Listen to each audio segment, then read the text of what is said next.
Bonjour, je m'appelle Cécile Rebillard, j'ai 34 ans et je suis maman d'un petit garçon de 3 ans et demi qui est polyhandicapé. Je viens présenter mon livre qui est paru en octobre 2013, qui s'appelle Numéro 9. Alors c'est un livre que j'ai écrit pendant 18 mois sur notre itinéraire familial pendant les 3 premières années de notre fils. Et il faut savoir qu'il y a des aspects qui ont été écrits, des moments qui ont été écrits sur le fait, et parfois je reviens donc sur des moments passés. J'ai choisi de...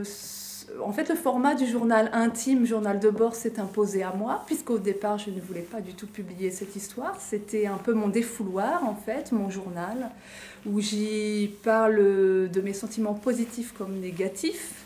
Voilà, c'était mon défouloir pour parler de ma colère, la compréhension parfois de personnes proches de moi, d'indélicatesse, mais aussi de beaux moments de bonheur, d'amour, de partage avec mon fils et mon mari.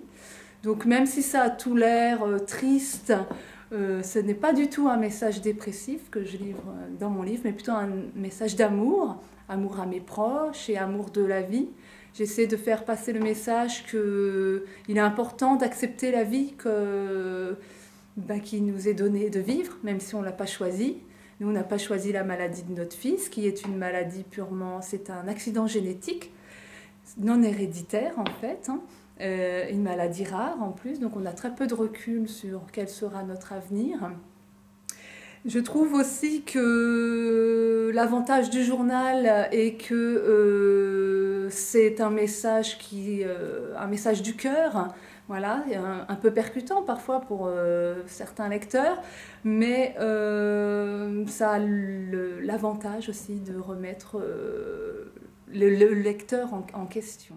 Sinon, j'ai pris la décision de faire publier ce livre parce que d'un message, comment dire, d'un vécu particulier, individuel, j'ai progressivement perçu que que c'était aussi un vécu collectif, que ça pouvait s'adresser à d'autres parents d'enfants handicapés, mais aussi à des parents d'enfants valides, puisque je n'y parle pas que du handicap, j'y parle aussi d'amour, de destinée, de mort, de tolérance, de la vision que la société a du handicap, de la marginalisation des handicapés, ou d'autres marginaux d'ailleurs, pas que du handicap.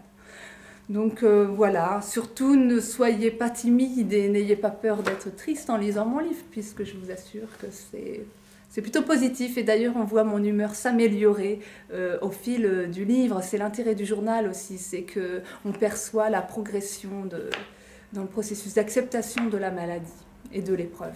Voilà, donc c'est numéro 9.